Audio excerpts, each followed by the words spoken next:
And today we're going to be talking about toxic positivity. Toxic positivity.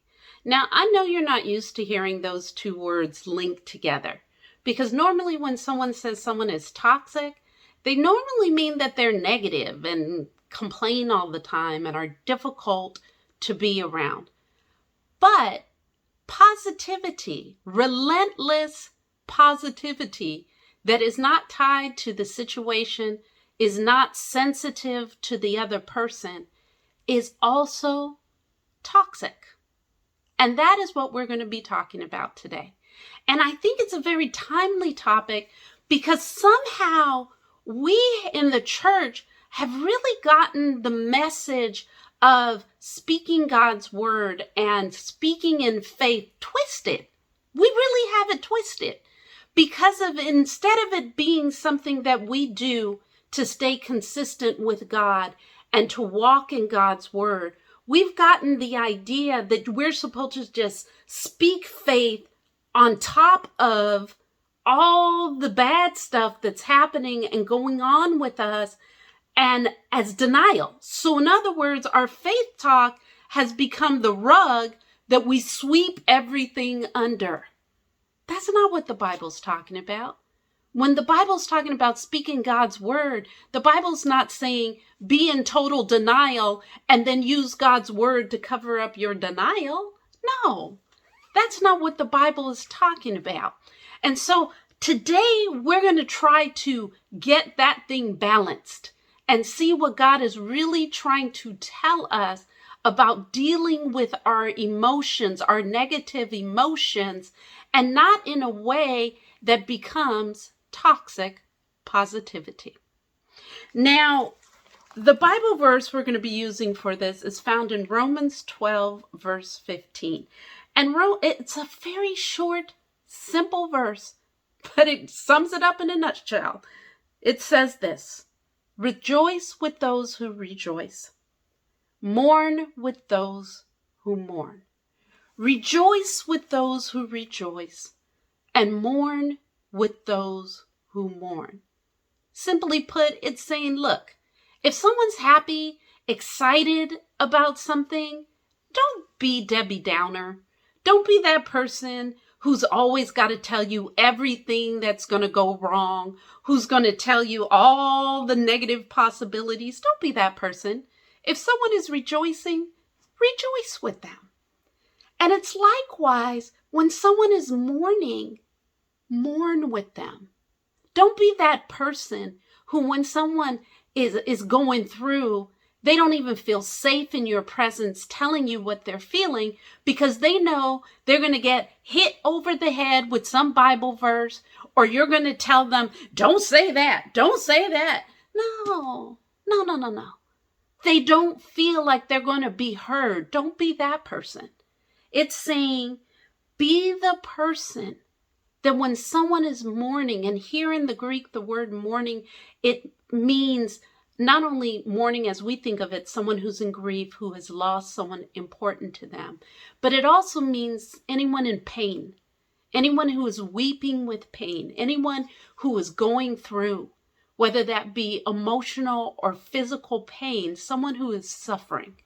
And it's saying when you encounter someone like that, your first response should be to step into their situation, to step into their pain. Mourn with those who are mourning. And what does that mean? That means be present for them. In ministry circles, we call that the ministry of presence. It's when you show up not with the answer, not to try to fix it, not to try to make it better. All you show up with is just yourself, your presence. You show up, and the gift you give to the other person is that you are fully present. You are not checking off your list in your head of the other 20 things you need to do. So you want to pat them on the back, right, Quill? It'll be okay so that you can get going to the next thing you have to do. No, you're not doing that. And you're also not there listening to them, but you're really 10 steps ahead of them because you're already thinking about how you're going to fix it and what advice you're going to give them. So you're really just half listening to them. And it also means that you're not in the past thinking about the last time they did this or some other situation, or if it were you, you're not in the past. You're simply present with them in this moment. And you're letting them lead.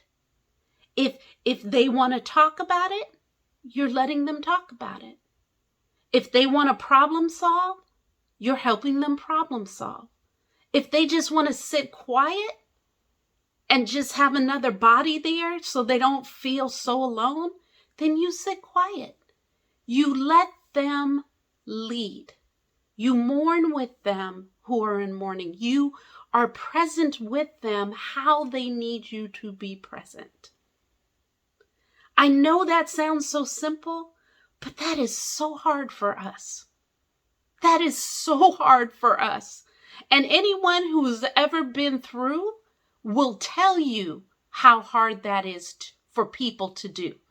Because instead of just being there for them, most people show up trying to fix it, trying to give them silly sayings and stuff that doesn't even make sense, just to say something because they're uncomfortable and they don't know what to say. So then they say something silly and they make it harder for the person.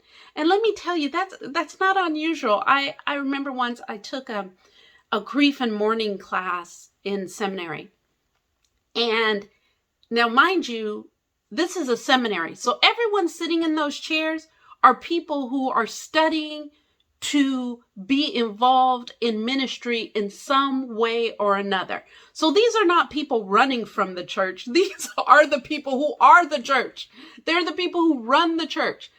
And the professor asked, how many of you, if you were really going through something, would go to church? Do you know? Hardly anyone raised their hand. And then he asked, how many of you would avoid church? And do you know that a sizable amount of people, ministers, raised their hands? That is frightening. And do you know what their reasoning for it? When he went around the room asking people, you know what the number one thing that kept coming up over and over and over again was, I don't want to show up in church and someone start throwing Bible verses at me. I don't want to show up in church and someone start judging me. I don't want to show up in church and people don't understand what I'm going through. That is the product of toxic positivity. That is the product of people showing up at church really hurting and in pain, and all they get is, God is in control. Everything happens for a reason. Don't think about it. Just speak the word. And then they leave feeling as broken as when they showed up. That's not what the Bible instructs us to do. That's not what it tells us to do. It tells us to mourn with those who are mourning. If that person is in pain, you sit there and you let them talk it through. You let them work it through. You let them process it. You don't have to tell them what God is going to do. You know what? If you let them process it, they'll figure it out a lot of the time. And in fact, if you read the Psalms, it gives you the perfect pattern of how it works. In the Psalms, David, a lot of times you'll see David begins with, my world is coming to an end. God, why have you abandoned me? What's going on? This is no good. I'm falling apart here. People don't like me. There's several verses like that. And then once he's gotten it all out, then you'll hear David say, but you are my God, and I know you're going to come through for me. You are the one who has always come through for me. You are the one who stands before me and provides for me. But he's got to get out what he's feeling first. And then he's ready to hear that. That's the step we don't let people have when we come at them with relentless positivity instead of just, I feel you. Oh, wow. That must be hard. Oh, I can't imagine if I were you what that would feel like. People want to be seen. People want to be heard. And people want to be understood. My coach always says, you earn the right to give advice by listening. You earn the right to give advice by listening. When you listen to people, when people feel heard, seen, accepted without judgment, they're much more open to hear any advice that you may offer them. That's the trick. And here's the other thing that we have to understand about emotions. Emotions are not our enemy. Whether good or what we would call bad, emotions are not our enemy. Emotions are a warning system, I guess I would call it. Actually, they serve two functions. First, they're a warning system. They're just like pain that you feel when you touch something hot or when you step on something sharp. If your body didn't alert you, if you didn't feel pain, you might step all the way down on that sharp thing. But the second it touches your foot, you feel it and you pull back and you keep yourself from suffering further injury. Emotions a lot of time are serving the same function. When you feel angry, when you feel frustrated, when you feel sad, when you feel hurt, those emotions are your warning system. They're saying, hey, whatever's happening here has the potential to cause us emotional harm. Pay attention. Pay attention. Do some self-care. Make sure you're examining what's going on so that we don't cause any real damage here. That's your warning system. Oh, so I'm angry. Okay, I've got to think through, why am I angry? Do I got some issues on here? There's some stress I need to deal with. What's going on? Is there the emotional relationship? We got to talk through some stuff. Your emotions are helping you pay attention to things that need to be addressed.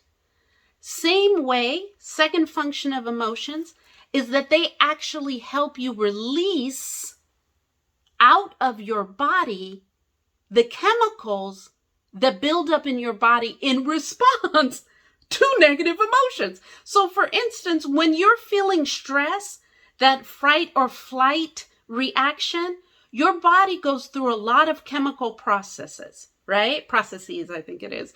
It goes through a lot of those, and it releases a lot of chemicals that are intended to help you run away faster from whatever is causing the danger. Well, here's the thing.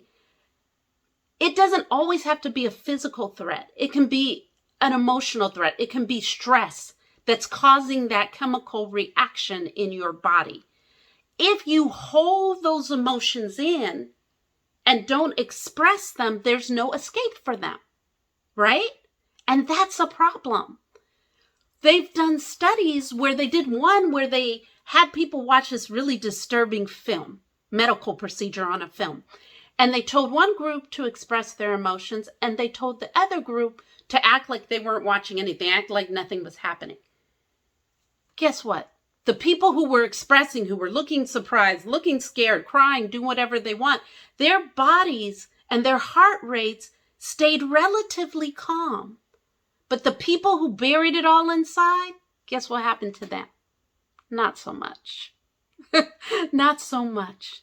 Their emotions were running rapid. See? Let's stop with this toxic positivity where we shut down people's process. Let's let them do what God designed them to do, which is one, become aware of what their emotions are. And sometimes you got to talk through them to get to the point where you understand what it's really about.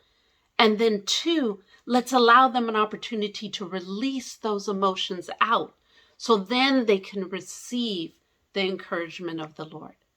Thank you so much for joining me. God bless you. Bye-bye.